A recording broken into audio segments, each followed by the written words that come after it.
All right, I'm your podcast host today. I'm about 50 years old, blue shirt, red baseball cap, male, possibly white. That's how CNN would describe me, by the way. If you were like, if I was ever on CNN, they'd be like, our next guest is a 50-year-old male. I'm your He's possibly white. Could be white. We don't know. Red cap, pale complexion, possibly white. But we're not really 100% sure. That's because we are CNN. CNN, man, I got to tell you, there is no depth to which they won't sink. I almost said stink. There's no depth to which CNN won't stink. There's no depth to which CNN won't sink to try to race bait, to try to push a narrative that white people are evil and that white supremacy is running rampant, and that anytime there's a shooter, anytime there's some kind of horrible shooting involving an AR-15, what they call a weapon of war, which I've never fought in a war, but I don't think there's a lot of AR-15s there. But anyway, they call them assault rifles. They misrepresent that as well. Anyway, CNN, anytime they have the opportunity to try to race bait or perpetuate hate or to try to label somebody as a white supremacist or to call a violent shooter a crazed, maniacal lunatic, a murderous lunatic hell-bent on the destruction and the death of others, whenever they have the opportunity to call them a MAGA white supremacist Trump supporter, they're going to do it. And that's exactly what they were trying to do yesterday with this shooter in New York City. Tragic story, but a horrible story. Horrible story. Guy goes into the building that houses the NFL headquarters, and he begins firing. He drove from Vegas. Police officer gets killed.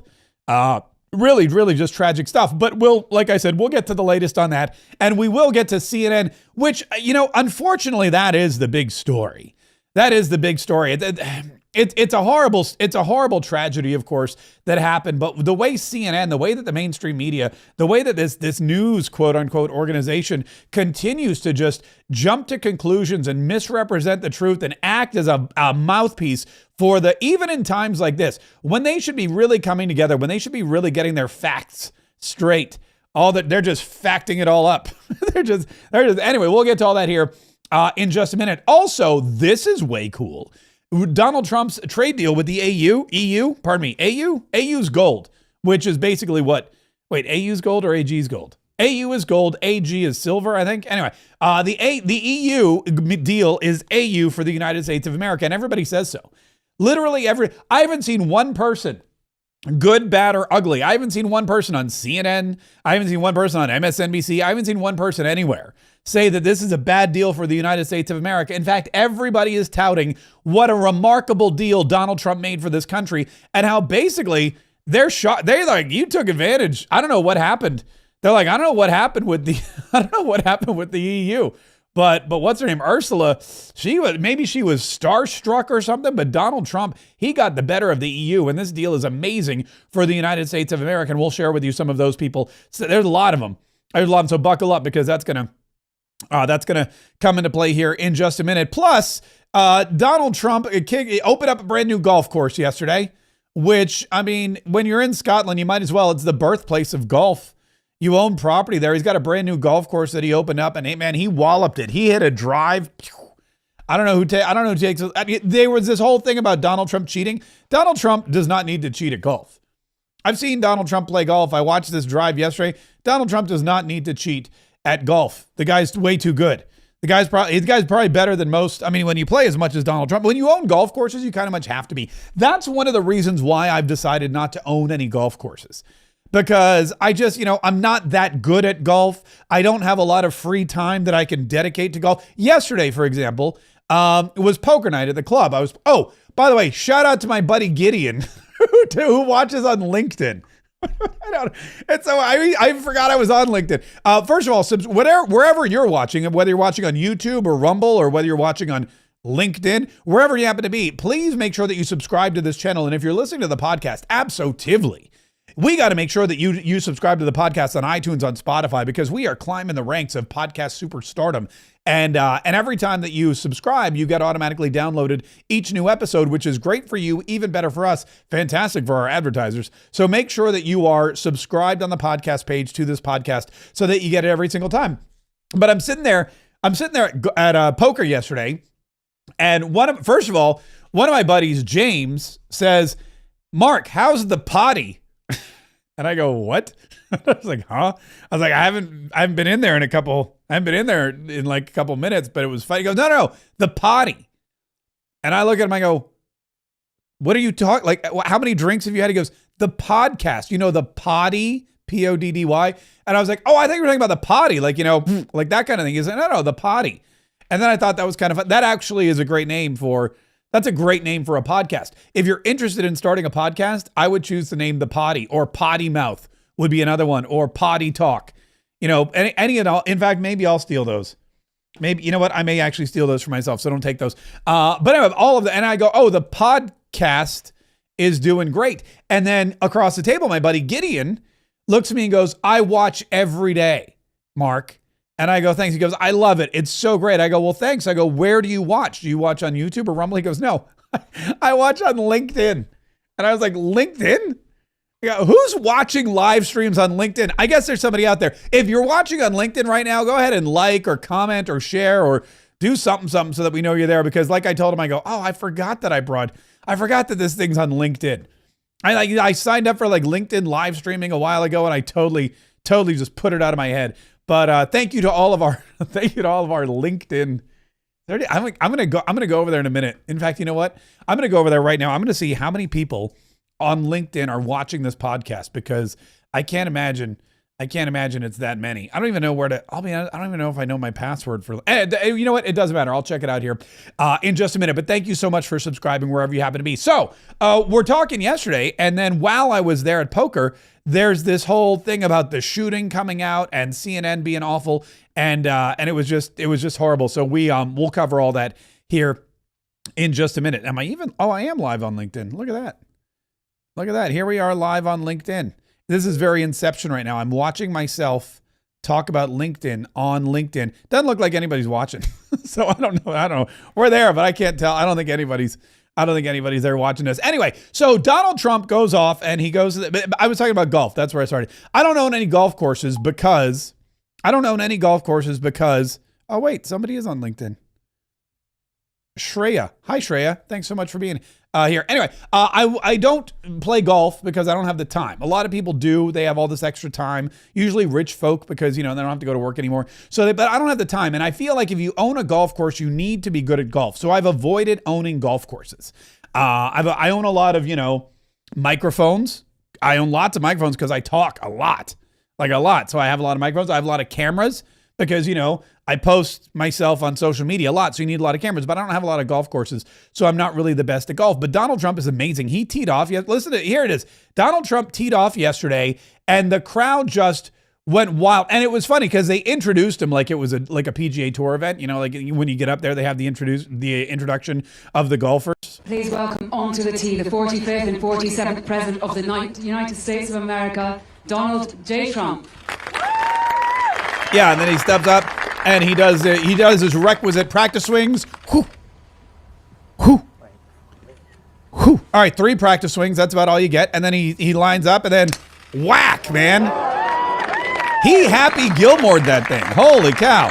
And he turns around and goes, whoa, look at that. That was amazing. Whoa, look at it. Wow, that was incredible.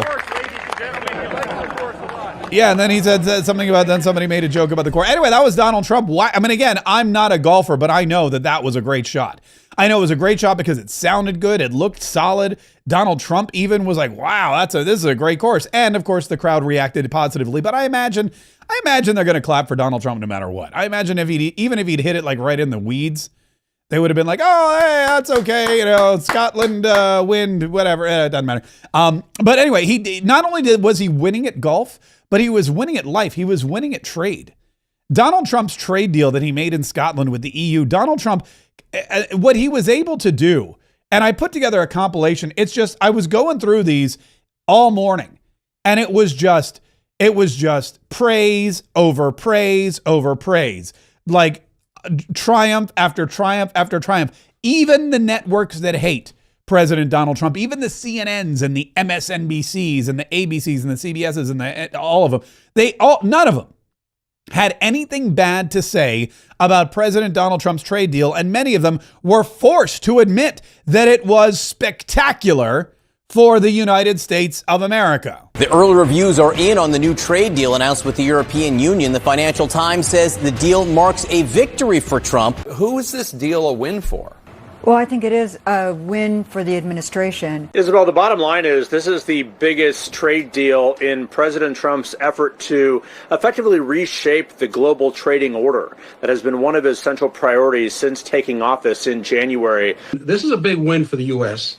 And if you look at where this was 3-4 weeks ago, you could see that there was a lot of hardball towards the end there. But certainly the president ought to take a victory lap. I think it ends up being good for the European Union. It's really kind of striking, I think, with the way that you're looking at Democrats trying to, tie themselves into knots and finding different ways to try and attack the president. Donald Trump is the only man that I've ever seen who flies over to Scotland, the home of golf, to play some rounds of golf with his family, to usher in a new Trump-affiliated golf course redesign, and he comes home bagging one of the greatest, most historic trade deals in the history of modern commerce. I mean, this is truly historic stuff. The U.S.-EU breakthrough is by far the most significant of those negotiations to date. It's also a big win for the United States and for President Donald Trump. It is enormous. It is absolutely enormous. This is huge for America. Is this a fantastic deal then struck by Donald Trump and just terrible negotiation on the part of the EU? I mean, how do you... I think that's an accurate assessment. Obviously, it's better than not having any deal at all at 30% or something, but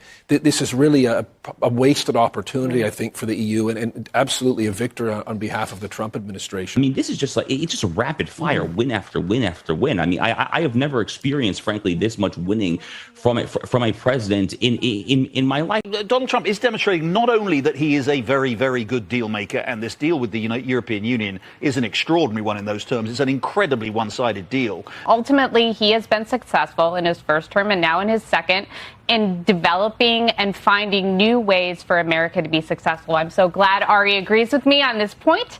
But I think, we're not tired of the winning yet, but frankly, we're getting a little close. Like this is a home run for the president and for the American people. Home run for the president. Home run for the president and the American people. Big win. President Trump should take a victory lap. Greatest, most historic deal, most significant. Enormous, huge, fantastic. Those were all words that were used to describe this historic trade deal coming out of the EU yesterday. That is exactly what is going on. That's what Donald Trump did. That's what Donald Trump did that. He went over to the EU, a portion of the world or an organization, a union that was designed. Basically, he's right to screw America. He said it over and over again. The reason the EU exists is to screw America because individually they couldn't screw us enough. So they all got together and they were just like, all right, well, now we can screw you all together. And that's exactly what they were doing for years. And Donald Trump went in there and said, not so fast. We're not going to deal with this. We're not going to do it. And this deal is insane. And he went around yesterday and he reminded everybody just how great this deal is. Look at all this stuff we're getting. And we made a deal where they're going to buy, billions and billions of dollars worth of our product and our energy. They've opened up the entire European Union for free trade, which is something that nobody thought could happen, so that our countries can now go in there and compete, which is a big, it's one of the biggest markets. Might be the biggest market, somebody said, but it's right up there when you add the countries, all of those countries together. And we have the right to work there. We don't pay tariffs, and they will be. We're bringing the tariffs for them to 15%. They're going to buy $600 billion worth of our military equipment. They're going to buy hundreds of billions of dollars of other equipment and $750 billion worth of energy. And it's a great deal for both. I think Europe's going to be very happy with it. They seem to be very happy, and their market's doing good. And it's a deal good for peace. We have all these countries. If we didn't make the deal, there'd always be like a hangover. It would be not good. But it's a great deal for the United States, and I hope it's a great deal for them, too. He's lying, by the way. It's not a great deal. It is a good deal. Look, whenever you have the United States of America as a trading partner, it's a great deal for you. Because if you have the United States of America as invested in your thing, and that's exactly what it is. Now the United States of America sees Europe as an ally, not just a military ally, but a financial ally. We've got a vested interest. We've got billions of dollars. We got over $1 trillion. There's $750 billion in energy alone, $600 billion in more investments. Then there's going to be billions in purchase of military goods and services. That's trillions of dollars that we have now coming in from the EU. Do you not think that we're going to protect the European Union at all costs? We are going to do whatever. We're going to take a lot of that money. We're going to take a lot of that tariff revenue. We're going to build up our military, and we are going to make sure that our friends in the EU are never threatened, because if they get threatened and if something happens to them, then guess what? The money dries up. And what Donald Trump has done essentially is not just create an economic windfall for the United States of America, but he's created an impenetrable blockade that Russia and China and no other country is going to be able to penetrate. This union between the United States of America and the European Union, and let's not forget Great Britain, which basically is part of the European Union, but isn't officially part of the European Union because they're Great Britain. You're talking about the largest grouping of people and money and power in the world now. And it's going to be an unstoppable force. Just to remind you, because Donald Trump said, look, there's a lot of countries. You know, people think Germany, France, Italy, Spain, right? That's what Germany, France, Italy, Spain. Here's what we got. Austria, Belgium, Bulgaria, Croatia, Cyprus, Chechnya, Denmark, Estonia, Finland, France, Germany, Greece, Hungary, Ireland, Italy, Latvia, Lithuania, Luxembourg, Malta, the Netherlands, Poland, Portugal, Romania, Slovakia, Slovenia, Spain, and Sweden. That's a lot of people. It's a lot of money. It's a lot of markets. It's a lot of good news for the United States of America. And Donald Trump hopes also that it's good we also hope that it's good for the European Union as well, because you know what? We kind of like them. There were some very humorous moments. I mentioned them during the 47daily.com, which, by the way, if you don't listen to the 47daily.com, why are you not listening to the 47daily.com? Do you think I wake up every day at 5:30 in the morning and start cultivating stories and recording podcasts for my own health? No. I do it so that you can wake up and be one of the most informed people on your way to work, on your way to school. When you get wherever you're going in the morning, I want you to have all the headlines. I want you to have them quickly, and I want you to know the truth. That's why every morning I take the news from the White House to my mouth to your ears, and I'm doing it for the next 4 years. And all of that is called the 47 Daily. You can find it at 47daily.com. But anyway, I wanted to play these again because there were two very uncomfortable moments, which uncomfortable for Keir Starmer, Prime Minister of Great Britain, totally not uncomfortable for President Donald Trump. And I laughed out loud both times. The first was when they were going in. They were walking in, and President Donald Trump made a quip about how Great Britain doesn't have free speech. What's important to free speech today? Well, free speech is very important. I don't know if you're referring to any place in particular. Perhaps they are, but we've had free speech for a very, very long time here, so we're very proud of that. Yeah, we're very proud of that. That was he looked right at Keir Starmer. He goes, free speech, it's very important. I don't know if you're talking about any particular region. Looks right at Keir Starmer, he goes, we've had, pardon me, Cherry, we've had free speech here for a very, very long time. We're very proud of it. Yeah, you had it for a very long time before you took it out back and put one in the back of its head. Bam, bam. Keir Starmer, sure, there was free speech all through Great Britain. Great Britain was one of the freest countries there was. Great Britain was a partner to America. If you wanted to speak freely, you could do so in Great Britain until recently. And now with the atrocious laws in Great Britain that stifle free speech, stifle free thought, don't allow you to post on your Facebook page or your Instagram page or your social media pages your true thoughts without the risk of getting arrested, having your cell phones and your computer. I mean, we've all seen the stories. Guy posts Muslim stuff or anti-government stuff or something negative about the prime minister on his Facebook page. Next thing you know, the bobbies are at his front door and they're hauling him away to jail and they're taking all the electronics out of his house. Why? Because you don't have free speech. We've had it for a very, very long time and then we destroyed it. We had it for a very, very long time and then we suicided it. Shoved it right off London Bridge, we did. Pushed it right into the English Channel, watched it drown. There goes free speech. Nice knowing you. It's exactly what they did. They did to free speech what we did to England in the American Revolution. Boom. Mic drop. They overthrew it. And there's no free speech in Great Britain. Anyway, that was the first part. Then the second part was when they were inside, and President Donald Trump was asked if he was going to visit London. Listen to what happened then. Will you visit London during the state visit? I will. I'm not a fan of your mayor. Why not? I think he's done a terrible job, the mayor of London. But the nasty person, I think he's done. I think he's a friend of mine, right? No, I think he's done a terrible job. But I would certainly visit London, yeah. Keir Starmer's, that guy's such a suck up, by the way, isn't he? Oh, he's a friend of mine, by the way. Oh, so please stop talking bad. Please don't say he's a horrible person. I mean, he is a horrible person. Sadiq Khan is like one of the worst. The things he's done to London are horrible. The things he's allowed be done to, I mean, everything we just talked about. I'm not going to go through it again. Mayor Khan is horrible. London needs new conservative leadership. There's going to be some kind of uprising if this guy's not voted out. And Keir Starmer's out there going, oh no, he's a good chap. He's a friend of mine. Have tea with him every now and then. I do. Yeah, please stop, Donald. And we have free speech. You can't be a friend of Sadiq Khan and free speech, by the way.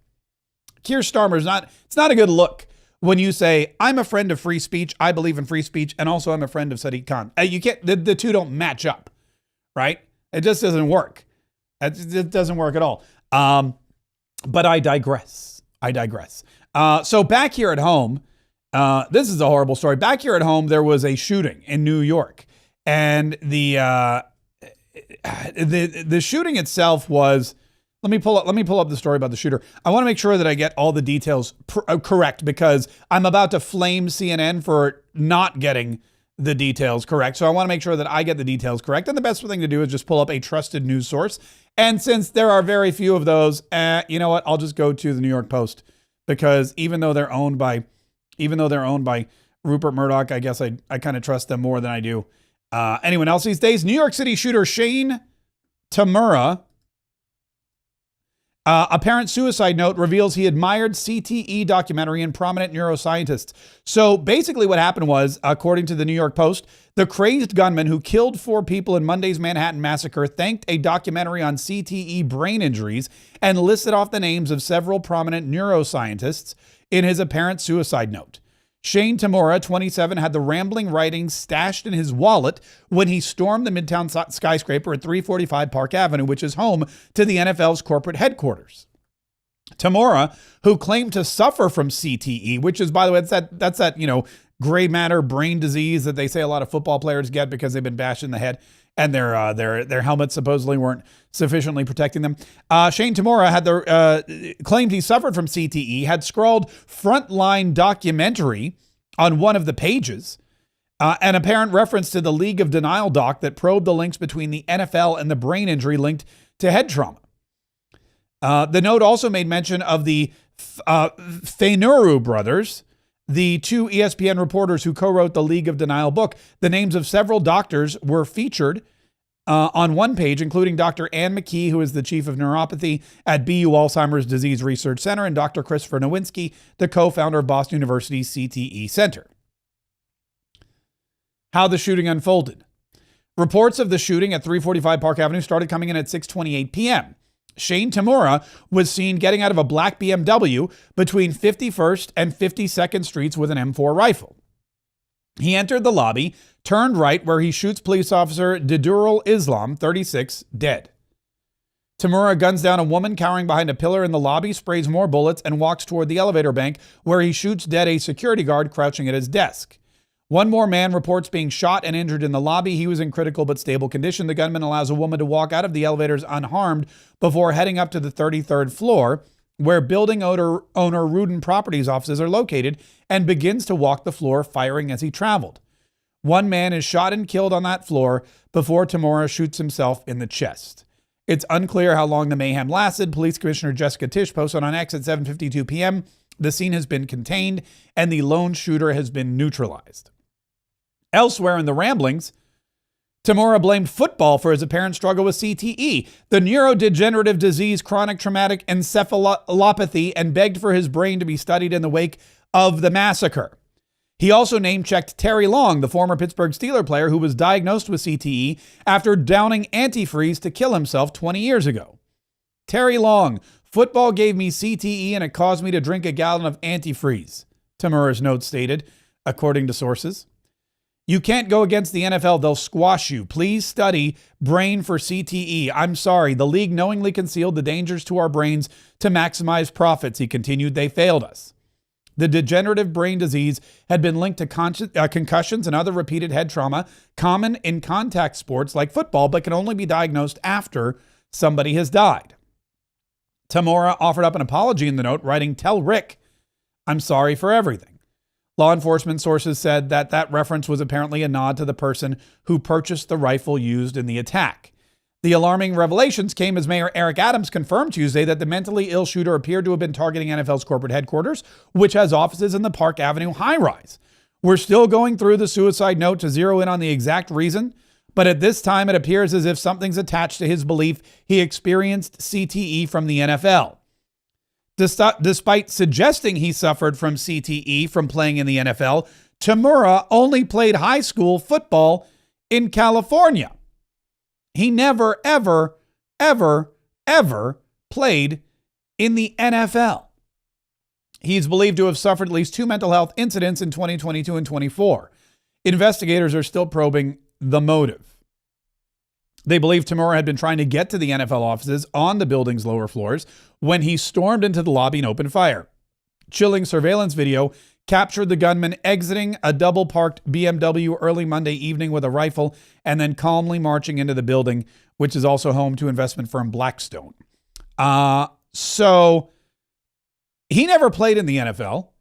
He only ever played in high school. We have a photo of him there in high school. It looks like from New York's from the New York Post. And yet he went in there and he wanted to shoot people apparently involved in the NFL because he believed they somehow gave him CTE and they asked him to study his brain after his death. Not really sure what's going on with that. Not really sure why that happened. But look at this photo. Okay, let me zoom in. Look at this photo. This is the guy. Okay, this is the guy. Now, just looking at this photo, you would probably say to yourself, you know, this is an African-American guy. This is a black guy. This is not a white guy. However, if you're CNN, you don't do that. You jump to conclusions, you perpetuate lies and propaganda, and you mischaracterize the race of the deadly shooter accidentally, maybe, in a purposeful attempt to stoke hatred for guns and gun owners and white men and white supremacists and people who voted for Donald Trump? Possibly. But listen to how CNN reported on this particular shooter. At any given time. All right. So, Brian, stay with us. The former deputy director of the FBI, Andy McCabe, is with us as well. And Andy, I just want to ask you, you talk about a 44-story building, as Brian is reporting. And what John Miller just said, there were a few things that really stood out there. Among them that they do know what he looks like. Sunglasses, mustache, male, possibly white. And okay, they were let me stop it there. Sunglasses, mustache, male, possibly white is what they said. Sunglasses, mustache, male, possibly white. Okay. Now, I mean, again, I don't want to mischaracterize somebody or misrace somebody. I don't even know what you would call it. But just looking at this photo of him in high school, I don't know that I don't know that I would characterize him as a male, possibly white. Sunglasses, mustache, male, possibly white. Yet CNN has absolutely no problem doing just that. Not just once, but they did it twice. Who he is? They do not know who he is. They know he is a male, possibly white. He's wearing sunglasses. He appears to have a mustache. And that picture has been distributed to every police officer in New York City. Okay, this is the weirdest thing. They're literally talking about the photo of him. This is the photo. Here, let me zoom in on it for you. This is the photo on the left. This photo of this shooter has been sent to every police officer in New York City. They have it. They're showing it on the news. It's split screen. There's a literal split screen of this photo. Not the close-up of him in the mugshot looking thing, but the photo of him with the AR. And they're still perpetuating this myth that this is a white dude. Who he is? They do not know who he is. They know he is a male, possibly white. He's wearing sunglasses. He appears to have a mustache. And that picture has been distributed to every police officer in New York City, particularly has been sent to the phones of the search teams inside that building, because whenever they encounter a group of people, the first thing they have to figure out is that individual among these people hiding among victims or pretending to be an office worker? Because one thing you don't want to have happen is to have this kind of cordon where you're trying to evacuate people in groups as you can get them to a safe corridor and have this person slip out with them. So yes, they have the picture and they have distributed to everybody on the scene. All right. John, stay with me. I know you're obviously getting information here in real time as we're talking. Obviously, you're not. Obviously, you're not getting information, or the information you're getting is bad, because you're saying that's a male, possibly white. Sunglasses, mustache, male, possibly white. Yeah, and thank God they sent that photo to the police. Thank God the police don't get their information from CNN, because they wouldn't know what they were looking for. They would have no idea what they were looking for. By the way, Erin Burnett has been just totally destroyed again. Not her first time getting destroyed for stupid stuff she said on the air. I mean, when you work for CNN, it's kind of your forte. CNN anchor Erin Burnett flamed for saying New York City shooter Shane Tamura was possibly white. As well she should be. CNN's Erin Burnett is being skewered for reporting that the gunman who opened fire at a Midtown skyscraper, killing an NYPD, a cop, and 3 others, was possibly white after viewing the initial security footage released immediately after Shane Tamura's deadly rampage. In the photos first shared online, Tamura, 27, was captured in broad daylight walking into the thing.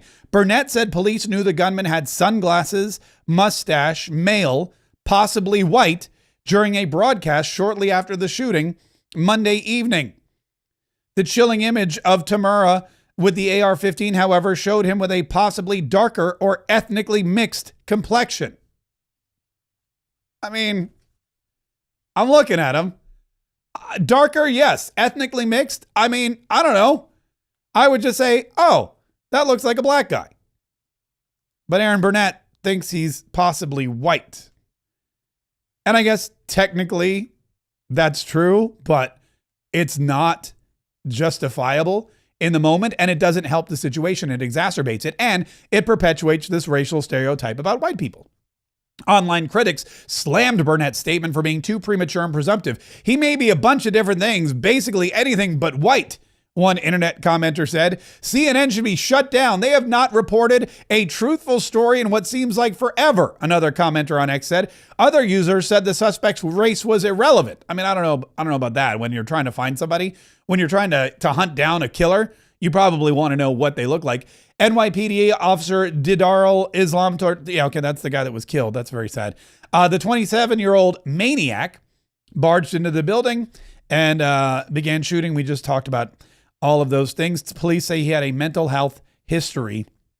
Footage posted to social media shows bystanders running for their lives outside the building, and workers were also later seen filing out of the high-rise with their hands up. I did have some of those too, which we can go over. But basically, everywhere you go, everywhere you look, it's very difficult to find anything here that would justify CNN's reporting. I'm just saying, it doesn't look like there's anything here. Here's the scene outside with the police and the fire trucks, ambulances. I mean, they had to block off the entire street in Midtown Manhattan. I mean, that's at 6 o'clock in Midtown Manhattan. It's insanity. They've got cops everywhere. They're storming into the building. You can see them. They're running in. There's ambulances everywhere. There's nothing though that looks like it would justify that claim by Erin Burnett and by CNN. So really, really, again, tragic, not just in what happened inside the building, but also tragic that CNN still continues to do this kind of thing and thinks that it's totally okay to misrepresent facts in order to push their propaganda and their desired narrative about mass shooters. Because that's all it is. They have in their minds they have in their minds a desire to let you know that mass shooters, especially ones that use hunting rifle. Think about this. This was perfectly set for CNN to put forward a narrative that Trump supporters are evil. This guy drove from Nevada. Nevada is a state that Trump won. This guy had an AR-15. An AR-15, which does not stand for assault rifle, is something that gun enthusiasts often own. In fact, I believe the AR style weapon is probably the most popular rifle style that there is. And then when you put it on top of all that, the fact that it was a mass shooting in New York City, they were just itching. They were just itching to pin this on some white dude who went crazy because of President Donald Trump. And that's not the case. That's not the case. But the fact of the matter is, CNN didn't care. They just wanted to perpetuate their narrative. They saw a chance and they took it. And man, if that's not the most irresponsible thing I've ever seen or heard of. And it is something that, I mean, we definitely need to put a stop to this somehow. But it is wild when you look at what's going on, with New York City and with all of the crime, that they're still race baiting and that they're still trying to target one group of individuals as negative or bad or violent. By the way, I was in, a couple weeks ago, I guess it was last week, maybe it was last week. I went to there was a local Republican Liberty Caucus meeting here in Jacksonville, Florida. And I went to go hang out and I went to go talk to some people. We had a great time. And the Republican Liberty Caucus, it's great because they have meetings and they bring in officials and they bring in people to talk about politics. And if you're running for office, which I happen to be, you can go and make your case and state your case and all that kind of stuff. And so I went in there and they had a police officer come in and he talked about what to do in this kind of particular situation, this mass shooter situation, go over some emergency tactics. And, a lot of them I'd heard before, but a lot of stuff was new. And he did like a true and false. And one of the things he said was, true or false, let me make sure I say this correctly. True or false, most mass shootings or mass casualty events are perpetrated by white people. And the answer is false. There's no specific, profile for a mass shooter. If you look at all of the mass shootings or all of the mass casualty events, because sometimes they use knives, oftentimes the new weapon of choice is a vehicle, either a car or a rental van or a truck or something that just plows through a group of people. And if you go over the last 10 years, and if you look nationwide at all of the mass casualty events, at all of these weird, crazy, lunatic people who are trying to do harm to others, there is nothing that can create a significant, predictable profile. They have been white, they have been black, they have been Asian, they've been Muslim, they've been Jewish, they've been gay, they've been straight, they've been transgender, they've been female, they've been atheist, they've been Catholic, they've been everything. There is no way to profile a mass casualty crime committer because there is no profile. Yet CNN, they would like you to believe that there is a profile, and that profile is white dude. Sunglasses, mustache, male, possibly white. I'm sorry, sunglasses, mustache, male, possibly white. If I had a mustache, by the way, I would fit that because I wear sunglasses I live in Florida. I have like 82 pairs of sunglasses. But if I had a mustache, which is impossible for me to grow, it's impossible for me to grow a mustache. I haven't shaved. I shaved yesterday after 5 days. Nobody could really tell. But if I grew a mustache somehow, or if I got one that I could paste on there, CNN's description of the killer would have been me. Okay. So imagine I had a mustache. Let me get here. You know what? Wait right here. I'm going to get some shades for you that are watching. Okay. I want it here. Here's what I'm going to show you. Okay. Oh, wait, you know what? I think I do have a mustache. I do have a mustache. This is great. Hang on. Look at this. Well, okay. Then we're going to do a little show and tell. All right. Here we go. Don't ask me why, but I happen to have a mustache here. All right. Okay. Look at this. All right. Here. According to CNN, I could have been the shooter in New York because I'm a male, I've got a mustache, sunglasses, and I'm possibly white. Although I would say probably white. Sunglasses, mustache, male, possibly white. Huh? Sunglasses, mustache, male, possibly white. I could be the shooter, according to CNN. Now I ask you, let's just compare. Okay? Both of these individuals, me and this guy over here, were described by CNN as male. Sunglasses, mustache, possibly white. Is that, again, I'm just saying. Anyway, listen, we got a lot. We got a lot more we've got to cover. That is just again irresponsible reporting by CNN. But is there any kind of responsible? That's the big question. Has there ever been responsible reporting by CNN? No. I can't name one time in the last few years that there's been responsible reporting by CNN. And in fact, I sent an email, one of my Kaye dispatches, which, by the way, if you don't get my Kaye dispatches, you really should. MarkKaye.com is where you go. But I guess I can take my shades off. I totally forgot I had them on. But anyway, what I do is I send out these emails all the time. But in one of my Kaye dispatches, I basically said the news has committed suicide. They're dead. They're gone. The news, all of them. Your news no longer gives you news. They give you propaganda, and they give you the opinions of one political party, and that is the Democrat Party. Same with your higher institutes of learning. You can't go to college anymore and expect to get educated on facts and truth and knowledge. You can't send your kids there. They're going to get whatever political propaganda they decide they want to push on you. And so that's where we are in this day and age. What's the secret? How do you switch that? How do you combat it?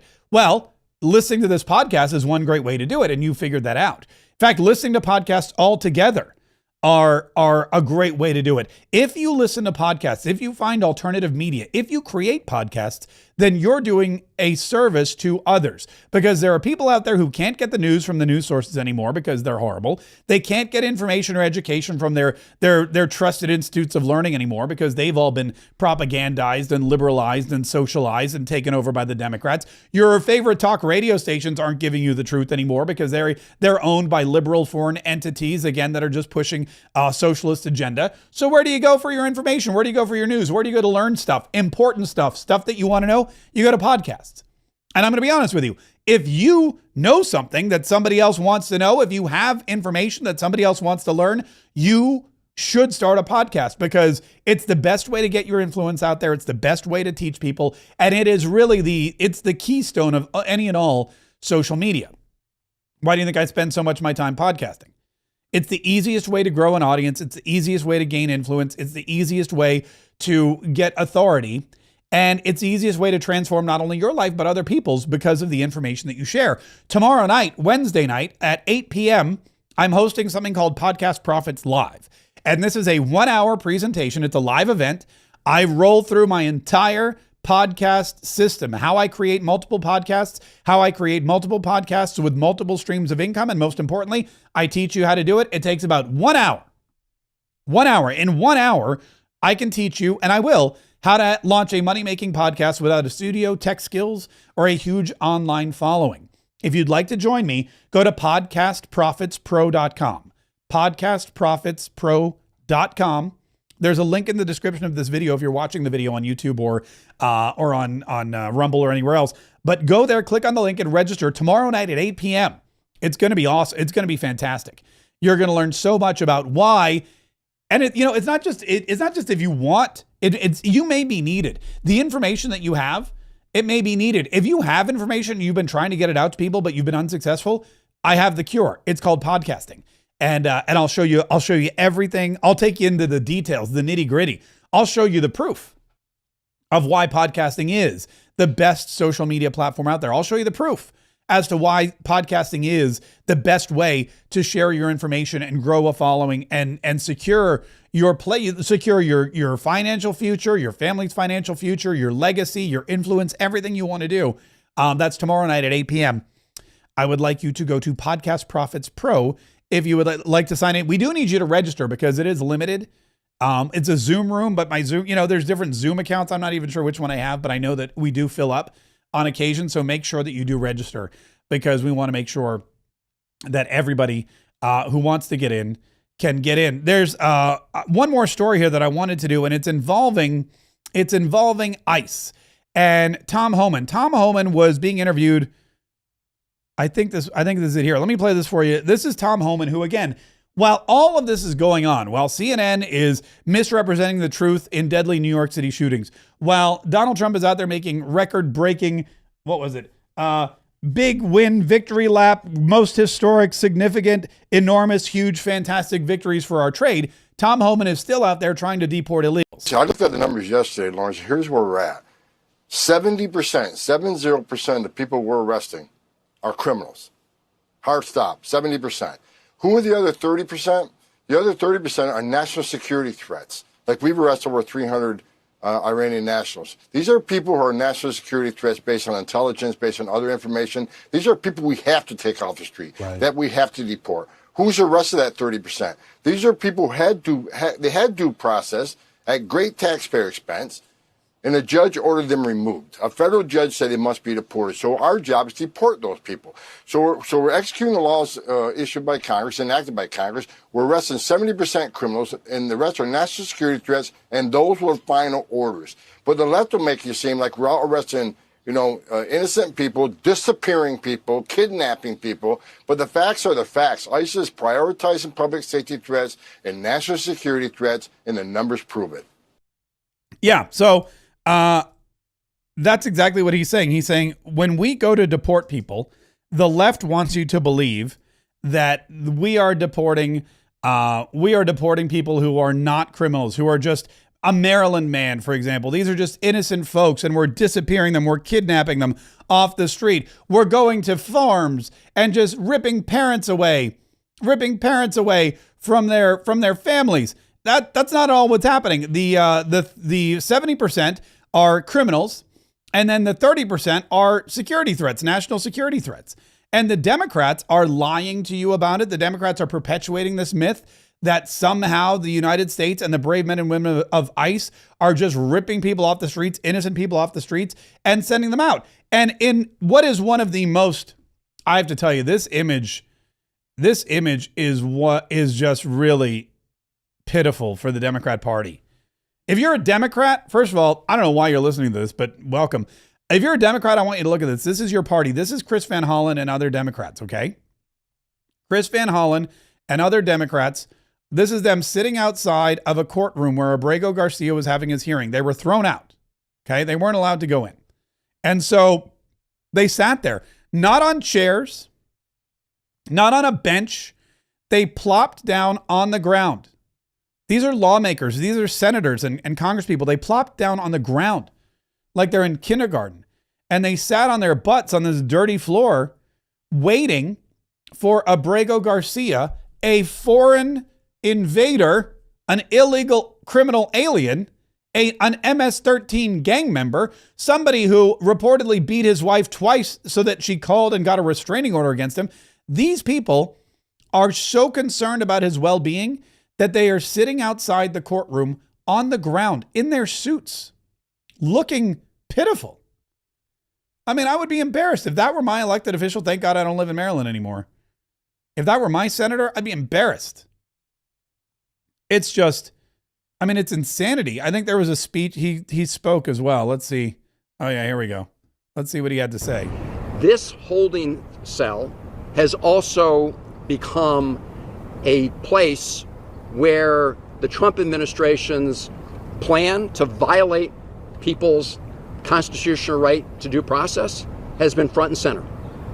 This is the place where they held Kilmar Abrego Garcia before they shipped him down to CCOT, the notorious prison in El Salvador. This is where they denied him his due process rights. Then, of course, a 9-0 Supreme Court decision called out that illegality and said they had to facilitate his return. But this office, which we wanted to go see, has become a critical holding point for people who are being swept off the streets without due process and people who do not have any kind of violent history and pose no threat to public safety. But here they're treated inhumanely. Okay. That's all a lie, by the way. I mean, that's all a lie. Abrego Garcia has a history of violence. He has a history of violence, and if you don't believe me, just ask his wife. His wife filed a she was so scared for her life that she filed a restraining order against her husband twice. Now, I'm no expert. I'm no legal expert. I'm not a lawyer. I was, however, waitlisted from one of the finest law schools in the country. But I would have to imagine that if a woman filed a restraining order against her husband 2 times, not 1 time, but 2 times, probably he's got a history of violence. Probably he's not the best person in the world. Probably he's not super nice. Probably there's some issues there that need to be resolved, and probably he should not be roaming around the streets. He definitely shouldn't be living in a house with that woman. And Donald Trump and ICE and Tom Homan and the Department of Homeland Security, they decided, you're right, he's a threat. He's also here illegally and he's a gang member. We're going to send him to CCOT. And the Democrats brought him back. And now he's back in the United States and he's being processed and he's going through the process. He's going through his court-ordered whatever so that he can be deported again, and they're still not happy. It is an it's an embarrassment to be. Thank God I'm not a Democrat.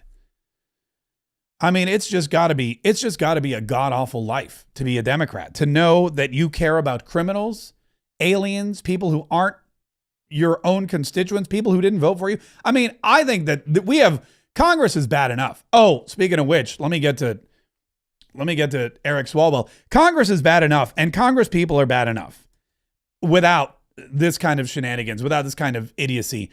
But man, I got to tell you, when these Congress people go to this length, when they do this kind of stuff and they ignore their own constituents, when they are ignoring the people that voted for them, that's one of the big problems I have with my own congressman, okay? Like, my congressman is a Republican, supposedly, in name only, and he just doesn't care about the constituents. He doesn't vote the way we want him to vote. He votes the way that benefits him. That benefits him and his popularity and his pocketbook and his power. He votes the way that the people in the party tell him to so that he can get invited to the right places and yada, yada, yada. But he does not represent us here in Florida's 5th District. That's why Mark Kaye is running for Congress against John Rutherford in 2026. More on that coming up. But when you have somebody like Chris Van Hollen, who is a senator, and I can't remember the last time I saw Chris Van Hollen on the news talking about the people of Maryland. I can't remember the last time I saw Chris Van Hollen on the news talking about the crime in Baltimore or the high prices or the taxes in Maryland, which are obscene. I can't remember the last time I heard Chris Van Hollen talk about the immigrant crisis and how they're overrun in many of these cities and suburbs, how the homeless population is exploding in many cities and suburbs across Maryland. I haven't heard him talk about that at all. I have not heard Chris Van Hollen come to the aid of any Maryland citizens, but I've seen him all over the news doing press conferences and sitting on the ground and talking to reporters and yelling about Abrego Garcia, who's not a Maryland man, who's not an American citizen and did not vote for him. That's one of the big problems with Congress. Another big problem with Congress is Eric Swalwell. Eric Swalwell, this guy, I mean, look, okay. Eric Swalwell is mad because, I mean, let's be honest, I'm not really happy about it either, because they basically gavelled Congress out early and they sent everybody home. And a lot of people say it's because they didn't want the Epstein files to come out. Mike Johnson was trying to protect the Epstein files from coming out, or Ghislaine Maxwell from blah, blah, blah, whatever.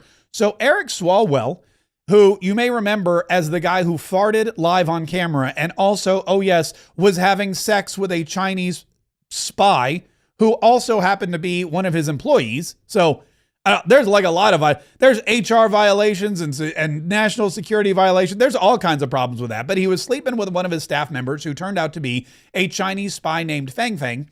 And also he farted on TV. But now Eric Swalwell is angry that he's not in Congress working. So you know what he's doing? He's at the gym making cringy videos. I should be working right now. I should be at the Capitol. I should be in a suit. Instead, Republicans sent us home because they would rather stand up for Donald Trump than release the Epstein files and stand up for victims. We could be at Washington, D.C., lowering your healthcare costs, lowering your grocery costs, and restoring your rights. I should be working right now. Instead, I'm pumping iron at the gym. Okay, now I'm pumping. Why? Why did you have to make a video of you pumping iron at the gym? Why couldn't you just make a video of you sitting at home watching porn or whatever it is we know you do in your spare time. I'm pumping iron at the gym. And this was set up by somebody. Somebody had to hover over him or set up this overhead camera. Somebody had to make sure. I mean, he's not alone at the gym. There's a process that went into some poor staffer, some Eric Swalwell intern had to sit through this. Somebody had to watch him and help him videotape this. And it's just crazy. By the way, he got totally reamed. He got totally reamed online. There's another one of him in the pool, which, oh yeah, this one I think is even worse. This is Eric Swalwell letting you know that he should be working, but instead he's in the pool because Republicans sent everyone home. This one I think is even worse. I should be working right now. I should be in Congress. I should be voting to lower your costs. But instead, I'm in a pool because Republicans sent everyone home because they don't want to release the Epstein files. We could be working to lower your costs, make sure healthcare is affordable, and make sure we're restoring the rights of everyone in our community. I should be working right now.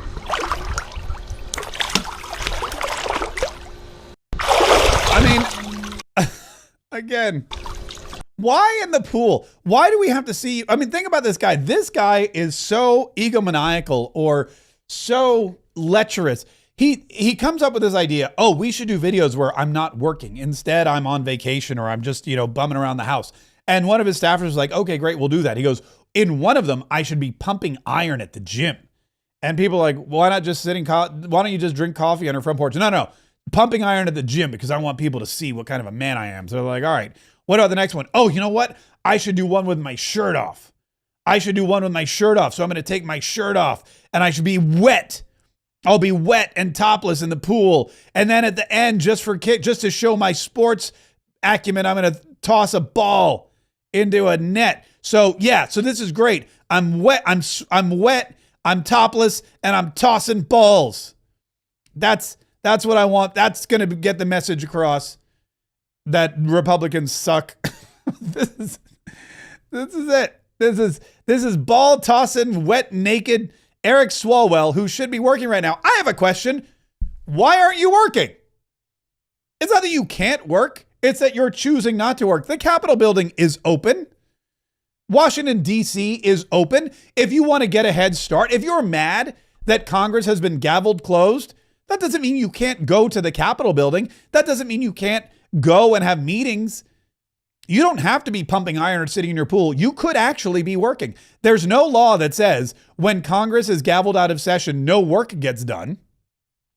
But Eric Swalwell wants you to believe that that's the case. There's a lot of people that stick around DC, and there's a lot of people that stick around DC and they do work and they get ready for the next session and they do whatever they can. They do whatever they can to make sure that they are ready to go, hitting the ground running. There are people that go back to their districts and have town hall meetings, not John Rutherford, my congressman, but other people. They go out and they do focus groups. They go out and they meet with the communities. There's all kinds of things he could be doing. He chooses not to. By the way, here's some of the comments. True Patriot Voice, 130 pounds. Laugh, laugh, laugh. If you can talk while benching, you're not benching enough. That's a great point too. If you are talking, like I don't do a lot of exercise, but when I do exercise, I can't talk. I can barely breathe. Oh, look, it's Eric Swalwell lifting weights. I'm going to vote Democrat now, said No Man Ever. If you're talking while bench pressing, you aren't doing it right. No one, and I mean no one other than women, would post a video of themselves benching 135 pounds. Sadly, this might be the strongest Democrat doing what I was doing at 14 years old. 135 pounds is not a flex, Rep Swalwell. Fang weighed more than that. He is freely talking while benching. Either his weights are fake or he needs to significantly up the weight. He's only benching 135 pounds. My wife can do that. Was there nothing he could do about all these problems in the last 4 years? That's a good question. What we cannot see is the ends of those bars where I suspect there are two people assisting him. Thumbs should be wrapped around the bar. Less talking, more practicing good form. I mean, it's on and on and on, over and over and over and over again. I didn't even look at the swimming video. Let me see what kind of comments people made on the swimming video. Oh, that's inappropriate. Everything about him is just ick. Literally 2 to 3 weeks of air balls that would make Angel Reese blush about as many times. Yeah, how many times do you think it took him to land that shot? I guarantee that was not a one take. That was not a one take shot in the pool. Sir, you are the biggest fraud of all and filthy lying hack, shameless Asian spy lover. He could be working at a homeless shelter doing community service in his home state, but he chose to go swimming. That's what I'm saying. Why is he always gross looking, like a 15-year-old with bad acne? That's horrible. Was that shot supposed to be impressive? I was expecting something over the shoulder.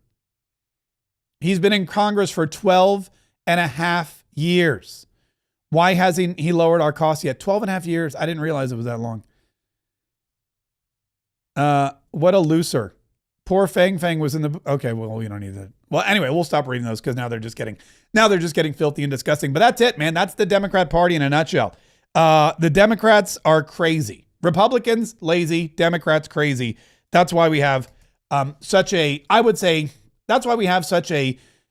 drought of leadership in Congress. And that is why I am running for Congress. And if you would like to donate to my campaign, just remember, you're not donating to my campaign. You're donating to our campaign because this is a campaign for everybody. Serving on the federal level, whether you live in my district or not, the Duval County, St. Johns County, Florida District 5 area. If you live in my county, if you live in my area, fantastic. Send me to Congress and I will work for you, not for myself, like John Rutherford does. Send me to Congress and I will make sure that your liberties and your freedoms that are given to you by God and guaranteed by the Constitution are upheld and not taken away by the current people who are representing you, quote unquote. Send me to Congress and I will do everything that Eric Swalwell is not doing. And I'll keep my shirt on for the most part. I can't promise you might see a topless photo of me or two. Maybe I'll do some pool stuff. Anyway, it doesn't matter. The fact of the matter is that I do need your help. And yes, votes are necessary and door knocking is necessary and volunteers are necessary. But donations are very necessary too, because we're fighting an uphill battle against an establishment incumbent. So any and all money you could donate, go to markkforcongress.com. Also, we're having an event. If you're in the area of Jacksonville Beach, we got a bunch of people who've already RSVP'd. 30 people are going. That's great. And, when 30 people say they're going, they're all bringing at least one person. So that's like 60 to maybe even 120 people. But that's going to be August 18th in Jacksonville Beach, Florida at Sneakers Sports Grill. It's our very first rally, Mark K for Congress rally. And it's going to be awesome. There's going to be Patriots galore. We're going to have speeches. We're going to have speakers. We're going to have free yard signs for the first 100 people. So if you want a Mark K for Congress yard sign, make plans to come out because we need, like I said, all the help we can get. Details of that are on Facebook. Just search Mark K on Facebook and you can find all the info you need. In the meantime, thank you so much for watching today. Thanks to everybody who watched on YouTube and Rumble. Thanks to everybody who downloaded the podcast on iTunes and Spotify. Thank you to Gideon who's watching on LinkedIn. Appreciate that, buddy. And don't forget to subscribe if you haven't already. Set those notifications so that you get this information. You get our broadcasts. You get our videos every single day. I'm here every single day. And like I said before, it's not for my own health. I don't wake up early and do all this sit under these lights, these bright lights every single day because it's good for my complexion. It may be, but I don't know. Maybe that's why I'm so possibly white. Sauce's mustache, male, possibly white. Yeah. But whatever the reason, I do it. I do it for you. I do it so that you're informed. I do it so that you're entertained. I do it so that you feel inspired every single day to go out there and fight. I want you to wear your patriotism on your sleeve. I want you to go out there and I want you to spread the gospel too. This is like church, folks. This broadcast is not meant to end and just dissipate. It's meant to be shared. You need to give this to the people that don't believe what you believe, that don't believe what I believe, that don't believe that America is an amazing place, that don't believe that the Democrats are trying to summarily destroy it and shred the Constitution and take away our rights. You need to find those people, whether they're in your family, your friend group, your office, wherever, and share this message with them. And if you don't want to talk to them, just send them the recording. That's why we record this. We're in church. And as they tell you at the end of church, go out and spread the gospel. The work begins now, as a matter of fact. I've sat here and I've given you the information that I know today. Go spread it to other people because the more people we can get on our side, the bigger and better we can get the grouping of patriots under our tent, the easier it's going to be. The easier it's going to be for us in the future because eventually, very soon, we're going to have to fight so we can save the republic. All right, we're going to have an after party today. Sorry about yesterday. We got a little I got a little verbose, but the after party will begin here in just a minute. Another 30 or so minutes of the show. A little behind the scenes, your Q&A, whatever you want. If you're a member of the K-Trade Club, boom, 3 minutes till after party time. If you're not a member of the K-Trade Club, 3 minutes to become a member of the K-Trade Club and join us for the after party.